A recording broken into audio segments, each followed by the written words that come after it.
EC poultry farm కట్టేవారు చాలామంది అయితే message చేస్తున్నారు. మనము తక్కువలో ఒక మంచి ఈసీ ఫామ్ ఏ విధంగా కట్టుకోవాలని చాలామంది అయితే అడుగుతున్నారు. మన సబ్స్క్రైబర్, మన ఇన్స్టాగ్రామ్ ఫాలోవర్ ఏదైతే పద్ధతిని పాటించాడో ఆ పద్ధతిని మనం కూడా పాటించడం ద్వారా తక్కువలో అంటే 10-20 లక్షల తక్కువలో మనం ఈసీ షెడ్ని అయితే సులభంగా నిర్మించుకోవచ్చు. మన ఇన్స్టాగ్రామ్ ఫాలోవర్, మన మిత్రుడు వేరే ఒక దేశం నుంచి పౌల్ట్రీ ఎక్విప్మెంట్స్ అన్నీ కూడా తెప్పించుకున్నాడు. అంటే వాటిలో silo, control panel, nipples, exhausted fans, feeders, wiring అన్నీ కూడా వచ్చేసాయి. వాటన్నిటితో పాటుగా అవన్నింటినీ కూడా వాళ్ళు ఇన్స్టాల్ చేయడానికి ఇక్కడికి లోకల్లో ఉన్నటువంటి టెక్నీషియన్స్ని కూడా పంపిస్తారు.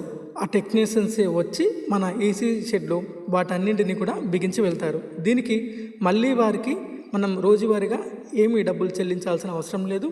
పరికరాలన్నీ మన ఫామ్ వద్దకు వచ్చేటందుకు ట్రాన్స్పోర్ట్ కూడా చెల్లించడం అవసరం లేదు. ఒకేసారి అన్నీ మాట్లాడుకొని తనైతే చేసుకున్నాడు.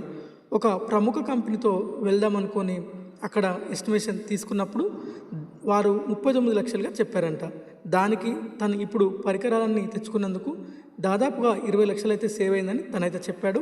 మీకు కూడా అవకాశం ఉంటే, ఏదైనా మార్గం ఉంటే మీరు కూడా ఆలోచించి నేరుగా కంపెనీ నుండే తెచ్చుకునే ప్రయత్నం అయితే చేయండి. దీని ద్వారా మనము లక్షలలో ఆదా అయితే చేసుకోగలుగుతాము. తను ఇప్పటికే 6 సంవత్సరాలుగా ప్రముఖ కంపెనీలతో పిల్లల్ని అయితే పెంచాడు. ఇప్పుడు మొత్తం పూర్తయిపోయింది. ఇప్పుడు కూడా ఒక ప్రముఖ కంపెనీతో వెళ్ళి పిల్లల్ని అయితే పెంచుతున్నాడు. తనతో పాటు తన చుట్టుపక్కల 5-6 ఫామ్స్ అందరూ కూడా ఇదే విధంగా చేశారు.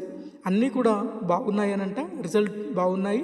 ప్రముఖ కంపెనీతో వెళ్తున్నారు, చక్కగా ఆదా అయితే చేసుకోగలుగుతున్నారు. మీరు కూడా ఆలోచన చేయండి. నేరుగా వేరే దేశం నుంచి తెచ్చుకునే ప్రయత్నం అయితే చేసి లక్షలలో ఆదా అయితే చేసుకునే ప్రయత్నం అయితే చేయండి.